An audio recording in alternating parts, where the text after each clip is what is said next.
All right. Hey everybody, welcome back to this. Sorry, start now. Yeah.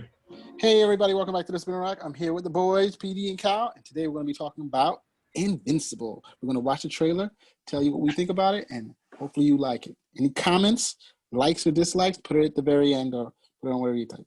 Spinner Rack. Let's get it going, Selector. I Why are can't. you always giggling about the Selector business? No, you said like you were ending.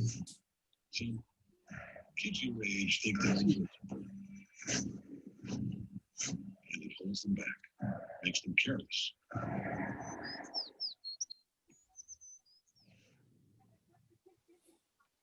You hear it? Are you nervous? That's a cool scene.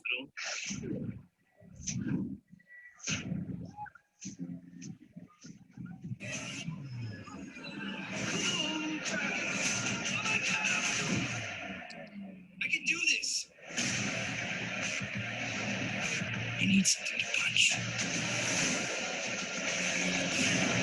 This is the beginning of a long journey for you, son. The thing is, Yeah. Oh boy. No comic code there. they are.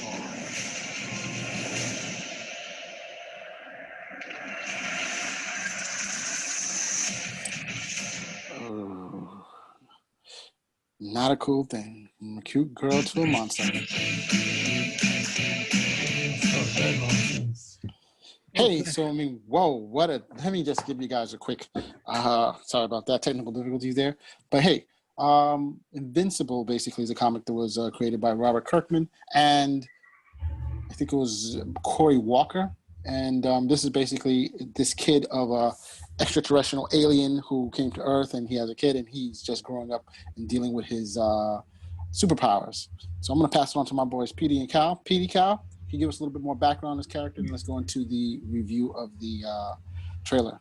Maybe you could separate us instead of making us a two-person thing. But ultimately, you gave the overview of that. This looks like it's going to be a little violent. I mean, anything else spoils the story because there's a definite twist in this sort of story. But it's trying to keep the tone because it went from being a very like sort of wholesome kind of trying to be like a Peter Parker with a family sort of comic book, and then it has a big turn in it in that first year, I believe, because I think his father's a part of the Guardians of the Galaxy. I think that's what they were. There was some sort of Guardian sort of type of group that they were like almost their Justice League in image, but they already have all these other image groups of superheroes. But it was kind of weird as a start. So ultimately, it seems like it's got the tone of it, trying to like everyone else, trying to get their own Peter Parker out of this sort of story, but doing something obviously it's always different because everyone has a different vision of what Peter Parker is. So, it looks like it's that. And the graphic is showing some of the graphic stuff that was in there.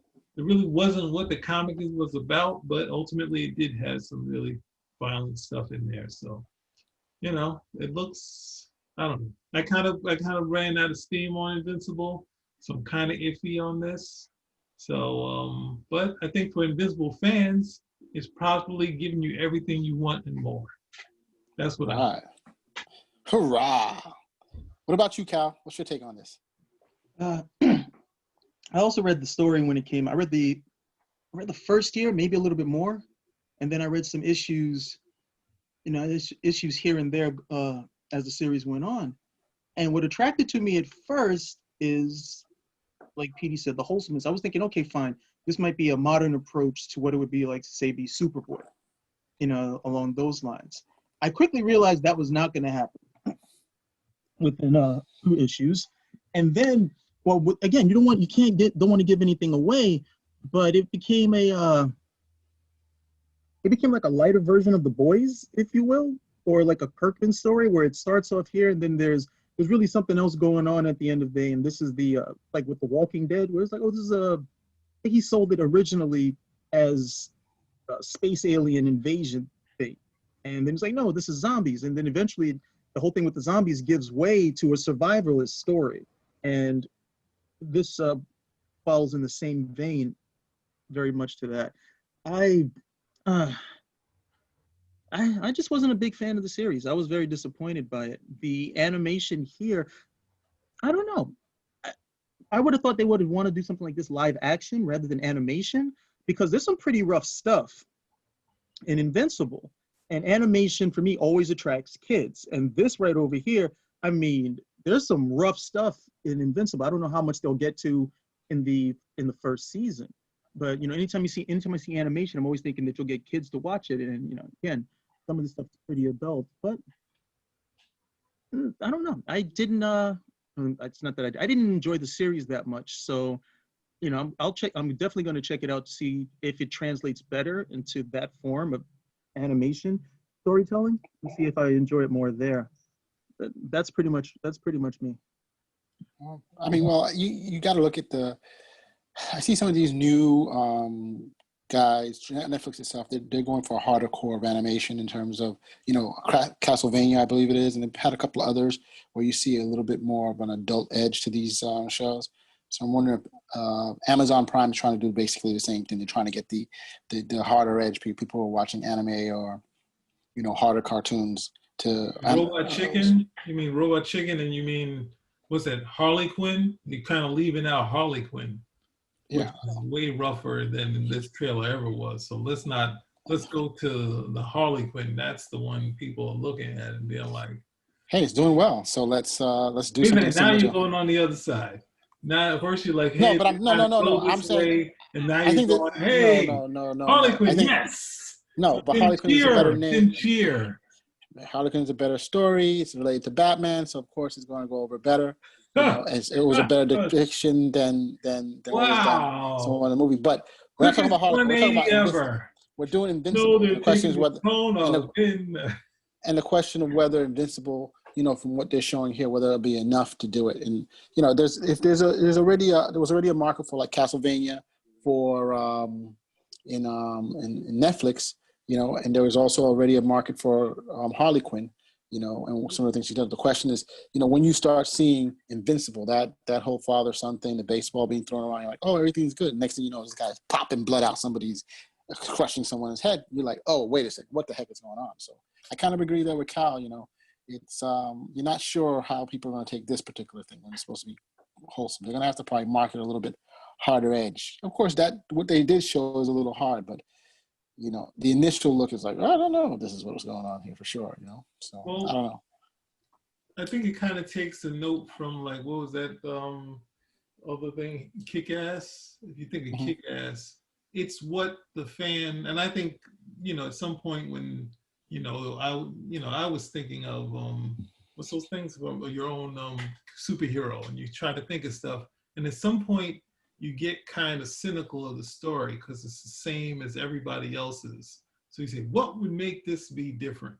And then you turn it like this. The same thing with, I say, both of these stories where you like, you don't stick with what Cal was saying, which was the wholesomeness. You're like, you know what, this is, I'm using every cliche and I did nothing different.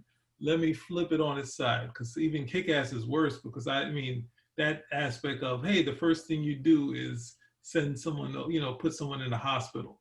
Like that's the first story. So it's like the biggest cliche you could do is kind of what's going to happen. But that's probably revealing too much.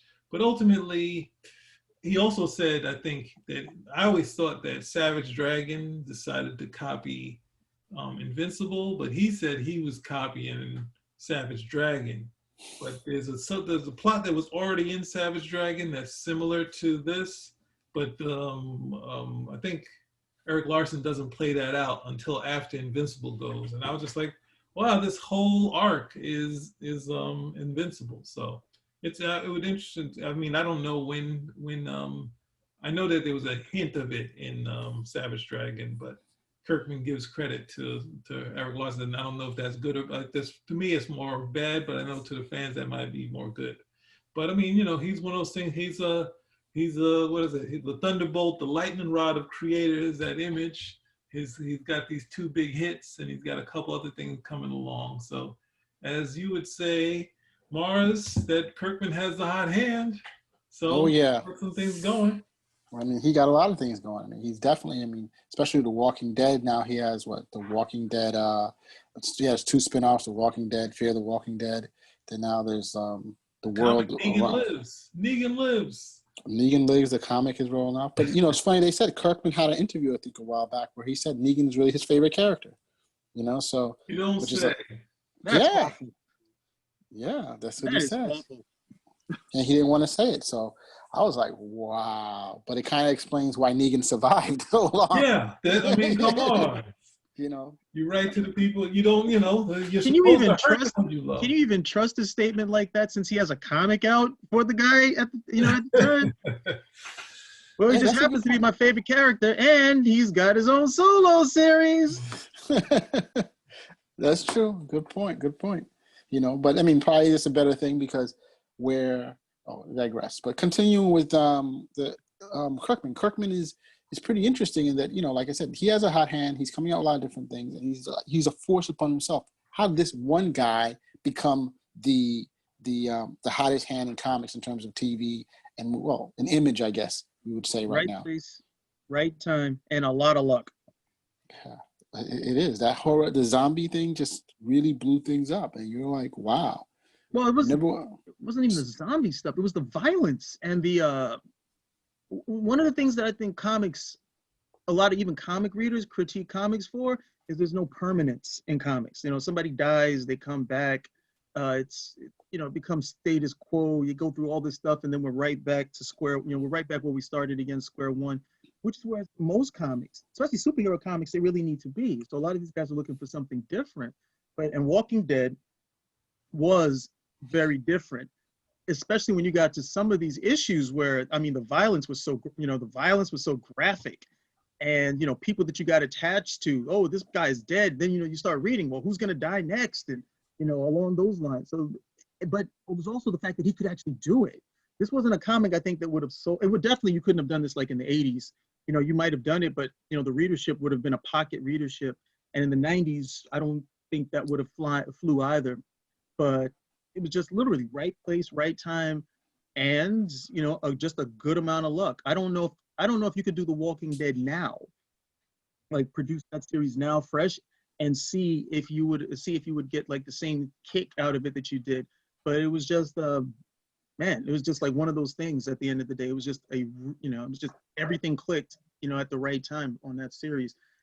Because the other stuff he's done, while you have the following, not Walking Dead. Invincible, definitely not Walking Dead.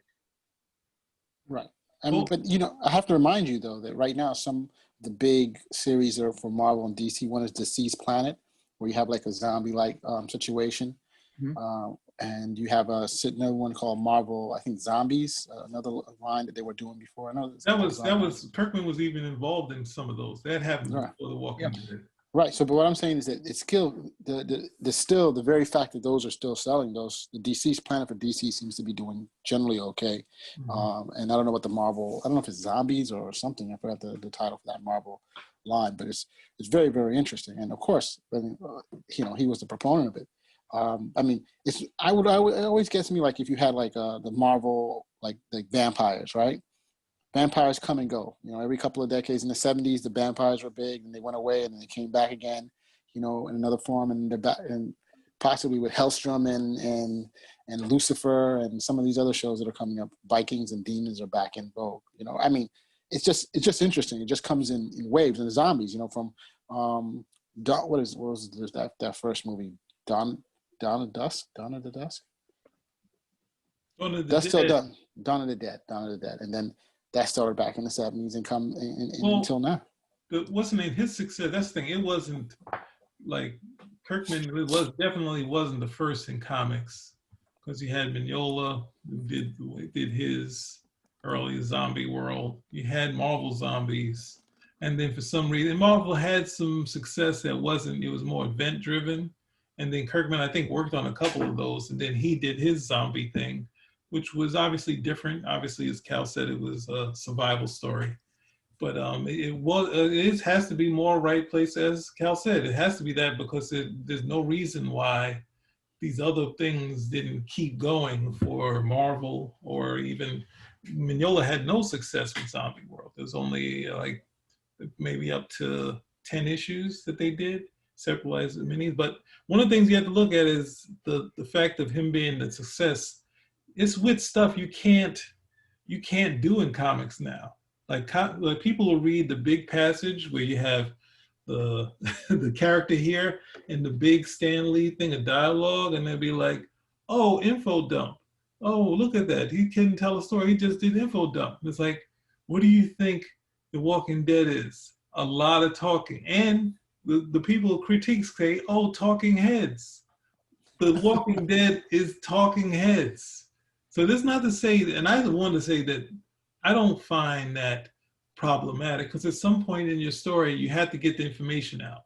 Some point you're gonna have to get the complex plot out, and they're gonna have to have a monologue, a long thing where they're just talking, having that Stan Lee moment, and being, or even Alan Moore having a big passage of interesting dialogue. But a lot of times people are like, oh look, info dump.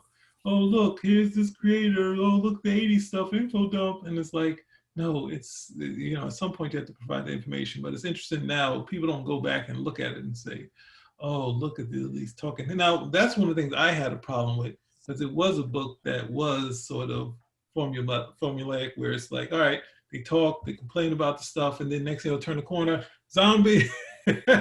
You should be worried about the zombies all the time, but it's you can't knock success. It was a success. He's turned it into a bigger thing.